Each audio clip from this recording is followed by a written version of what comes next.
नमस्कार दोस्तों, स्वागत है आपका इसी गवर्नमेंट में। अगर आप बैंक में सरकारी नौकरी की तैयारी कर रहे हैं तो आपके लिए एक शानदार अपडेट सामने आई है। आईडीबीआई बैंक यानी industrial development bank of India ने एक स्पेशलिस्ट ऑफिसर यानी एसओ रिक्वायरमेंट 2026 का नोटिफिकेशन जारी कर दिया है। इस भर्ती के लिए ऑनलाइन आवेदन है जो 14 जुलाई से स्टार्ट हो जाएंगे। आज की इस वीडियो में हम आपको बताएंगे कि कुल पोस्ट कितनी है, कौन कौन आवेदन कर सकता है, एजुकेशन क्वालिफिकेशन इसके अंदर क्या रहने वाली है और आपका एज क्राइटेरिया इसके अंदर क्या मांगा है, आपकी इसके अंदर सैलरी कितनी रहने वाली है और आपका जो सिलेक्शन प्रोसेस है वो क्या रहने वाला है और आवेदन आपने कैसे करना है और किन किन बातों का आवेदन करते समय आपने ध्यान रखना है। तो इस पूरी वीडियो के अंदर डिटेल से मैं आपको बताऊंगा, इसलिए वीडियो को स्टार्टिंग से लेकर एंड तक पूरा देखिएगा ताकि कोई भी आपको जो जानकारी है आपकी मिस ना हो। तो सबसे पहले चैनल पर नए हैं तो चैनल को सब्सक्राइब कर लीजिएगा, वीडियो को लाइक कर दीजिएगा और अपने दोस्तों के साथ भी शेयर कर दीजिएगा। तो चलते हैं, आज की इस वीडियो को स्टार्ट करते हैं। यह भर्ती IDBI bank specialist officer requirement 2026 के तहत निकाली गई है। इसमें बैंक के विभिन्न विभागों के लिए स्पेशलिस्ट ऑफिसर के पद भरे जाएंगे। अगर आपके पास संबंधित क्षेत्र में जो भी आवश्यक आपके पास एलिजिबिलिटी या एक्सपीरियंस है तो आपके लिए इसके लिए अप्लाई करने के लिए एक अच्छा अवसर है आपके पास। आवेदन की मैं सबसे पहले आप जो डेस्कटॉप पर देख सकते हो, तो सबसे पहले मैं ये आपको ऑफिशियल नोटिफिकेशन दिखा रहा हूँ जो आप यहाँ पर देख सकते हो, ठीक है, जो जारी हुआ है। इसके अंदर सबसे पहले आप डेट देख सकते हो अप्लाई की फॉर्म ऑनलाइन की। यहाँ पर जो स्टार्टिंग डेट है वो है 14 जुलाई और जो आपकी जो लास्ट डेट है फॉर्म फिल करने की वो है 26 जुलाई इसकी लास्ट डेट है। ठीक है दोस्तों, तो सबसे पहले ये तो बात कर ली अपने कि कब से कब इसका फॉर्म की स्टार्टिंग और लास्ट डेट की।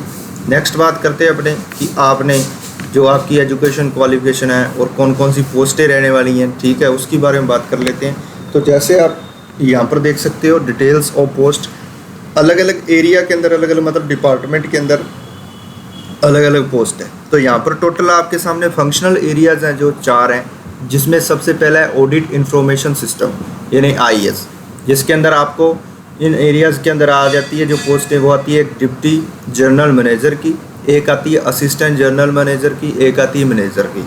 ठीक है, तो इन पोजीशंस पर इन एरियाज़ के अंदर क्या आई हैं, पोस्ट आई हैं। जैसे आप देख सकते हो ऑडिट इंफॉर्मेशन सिस्टम के अंदर डिप्टी जनरल की यहाँ पर 0 पोस्ट है और असिस्टेंट जनरल के लिए यहाँ पर 4 पोस्ट है और मैनेजर की 6 पोस्ट है और टोटल 10 पोस्ट आई हैं। इंस्ट्रक्चर मैनेजमेंट डिपार्टमेंट IMD जो इसके अंदर है, डिप्टी जनरल की तो 5 पोस्ट है, असिस्टेंट जनरल की कोई पोस्ट नहीं है यहाँ पर, मैनेजर की आपकी यहाँ पर आपको 3 पोस्टें देखने को मिल जाती हैं और आपको यहाँ पर टोटल पोस्ट है 8।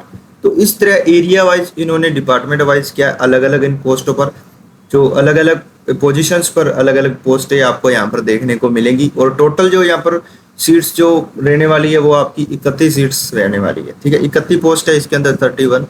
उसके बाद अपने रिजर्वेशन की बात भी कर लेते हैं। यहाँ पर जैसे डिप्टी जो जनरल आपका मैनेजर है इसको ग्रेड D की पोस्ट है जो ये, ठीक है, इसके अंदर जैसे जनरल की 4 पोस्ट आपको मिल जाएंगी, SC की 1 है, ST की 1 है, OBC की 2 है।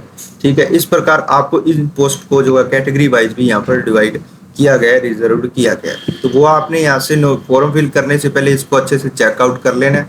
ठीक है, नोटिफिकेशन को आपने अच्छे से रीड कर लेना है। उसके बाद यहाँ पर दोस्तों अपने बात करते हैं एज, एजुकेशन क्वालिफिकेशन और एक्सपीरियंस क्या कुछ मांगा है। तो सबसे पहले जो आपका ऑडिट इंफॉर्मेशन सिस्टम यानी IS जो आपका जो एरिया है फंक्शनल जो डिपार्टमेंट है इसके अंदर जो टोटल वैकेंसीज है 4।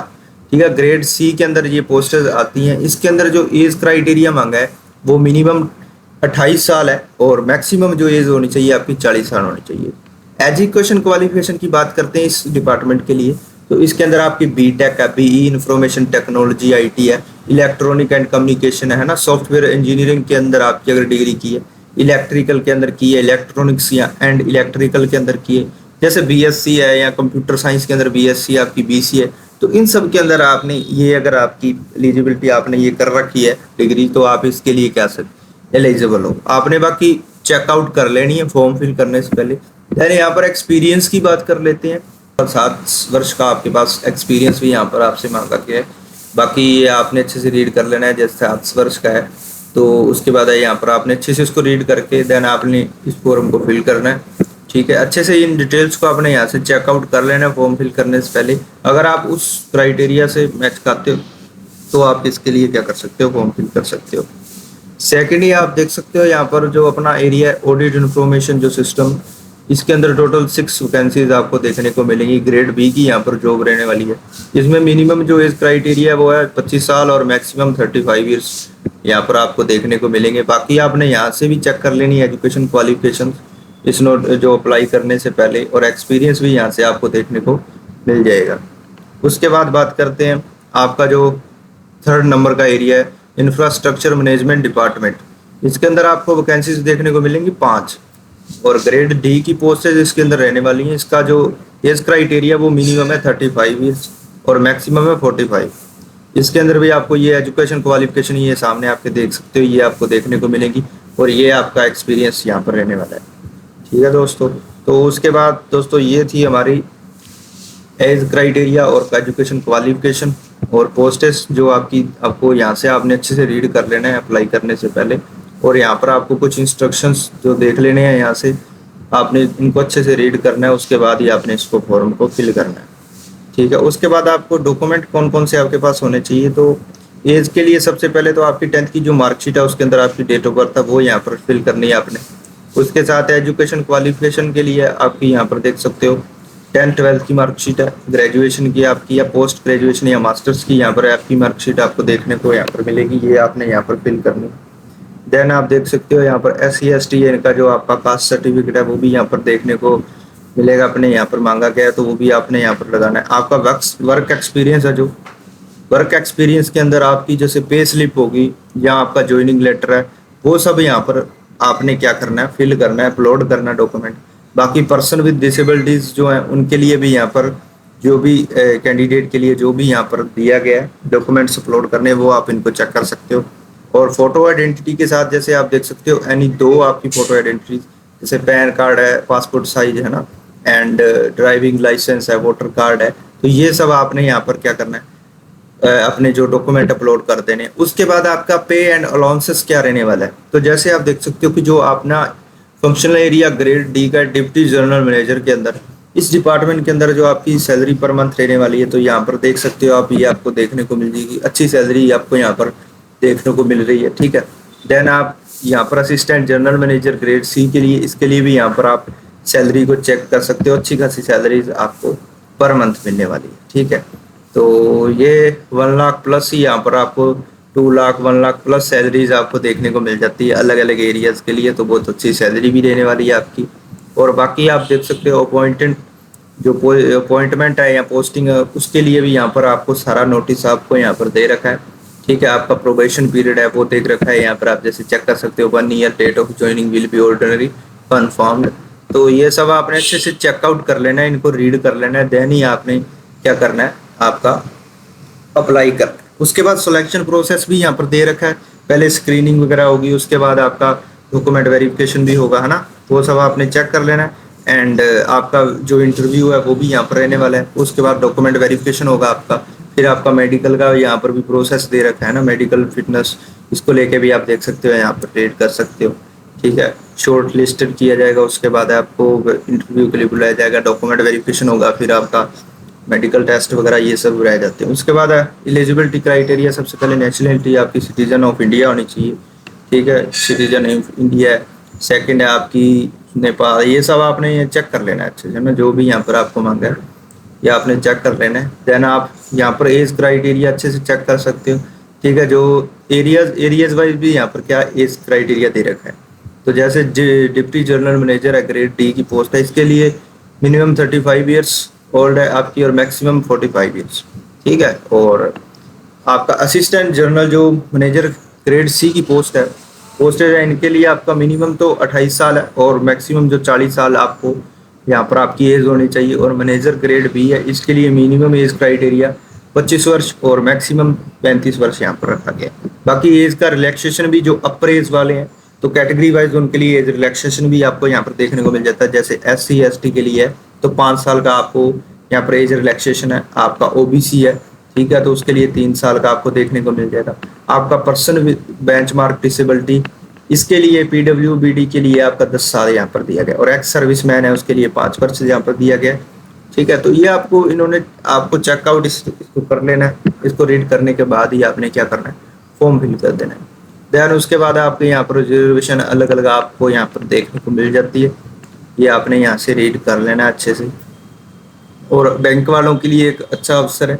इसके लिए आपने, अगर आप सभी क्राइटेरियाज को, इसकी एलिजिबिलिटी को अगर आप कंफर्म पूरा करते हो, देन आप इसके अंदर जरूर अपना फॉर्म फिल कीजिए। ठीक है, अदर एलिजिबिलिटी भी आप यहाँ से चेक कर सकते हो। एप्लीकेशन फ़ी आप, अब मैं आपको बता देता हूँ जो एप्लीकेशन फ़ी क्या रहने वाली है अपनी, तो वो आप यहाँ से देख सकते हो। SC ST और PWD के लिए 250 रुपये आपको विद GST इंक्लूडिंग आपको यहाँ से देखने को मिलेंगे।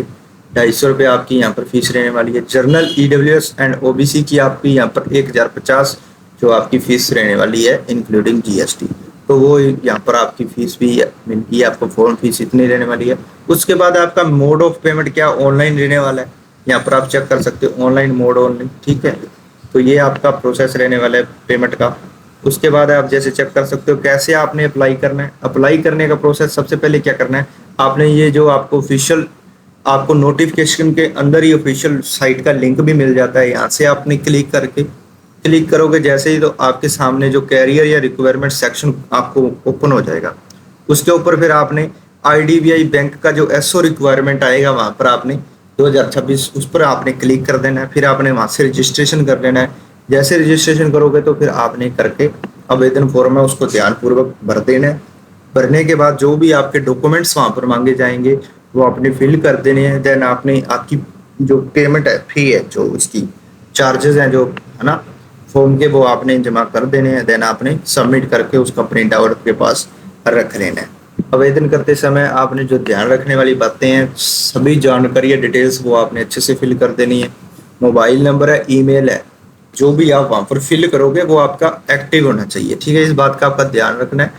एक्टिव आपका मोबाइल नंबर और ईमेल होनी चाहिए, बिकॉज इन फ्यूचर जब भी जैसे ही आपका सिलेक्शन होता है तो आपके पास जो बैंक का मैसेज, ईमेल्स या कॉल्स आपको इंटरव्यू के लिए, वो आपके उस मैसेज या ईमेल पर आपको मैसेज आएगा। ठीक है, बैंक के द्वारा आपको कॉल किया जाएगा। तो इसलिए जो मोबाइल नंबर आप फिल करोगे वो एक्टिव होना चाहिए या ईमेल भी एक्टिव होनी चाहिए। तो ये आपने बहुत अच्छे से ध्यान रखना है। उसके बाद है जो लास्ट डेट का, आपने फॉर्म फिल करने के लिए लास्ट डेट का आपने वेट नहीं करना है, पहले ही आपने फॉर्म फिल कर देना है। बिकॉज बाद में आपको पता है सर्वर इशू वगैरह हो जाते हैं, ज़्यादा लोडिंग के कारण, तो फिर फॉर्म फिल नहीं हो पाता है। तो किन उम्मीदवारों के लिए अच्छा मौका है, जो बैंक की तैयारी कर रहे हैं। अगर आप बैंकिंग सेक्टर में करियर बनाना चाहते हैं और आपके पास ये सब जो योग्यता है, एलिजिबिलिटी है, तो यह भर्ती आपके लिए बेहतरीन अवसर हो सकती है।